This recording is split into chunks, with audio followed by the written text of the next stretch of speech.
ازاي مصر تقدر تكسب غانا في دقيقة واحدة؟ فيتوريا لازم يرجع لطريقة لعبه المعتادة 4-3-3. حمدي فتحي أو مروان عطية يلعب اللاعب رقم 6 ليحمي المنطقة قدام عبد المنعم وحجازي، قدامه تمانيتين بوكس تو بوكس، زيزو في اليمين وامام عاشور في الشمال. بس زيزو لازم ياخد مهام دفاعيه زياده علشان هاني لازم ما يفتحش على الخط، هاني لازم يخش للعمق يبقى عند طرف ال 18، لان اندريه ايو اخطر لاعبي غانا بيتحرك دايما في منطقه الهاف سبيس دي، فلازم هاني يرحل لجوه عشان يقفل عليه، وزيزو ينزل يلعب كانه هو اللي بيلعب باك رايت في الجبهه الشمال.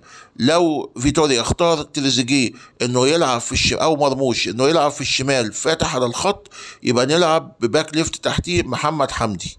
لكن لو هيخش في الهاف سبيس ويسيب الخط علشان الباك ليفت هو اللي يكمل ويعمل كروسات، يبقى فتوح هو اللي يلعب، لان فتوح كروساته افضل. محمد صلاح هيلعب وينج رايت زي ما بيلعب في ليفربول، ويخش للعمق في الهاف سبيس عشان يبقى قريب من منطقه الخطوره ويقدر يعمل دبل باس او يقدر يعدي او يقدر يشوط. مصطفى محمد لا خلاف عليه خالص. تمنياتنا لمنتخب مصر بالتوفيق.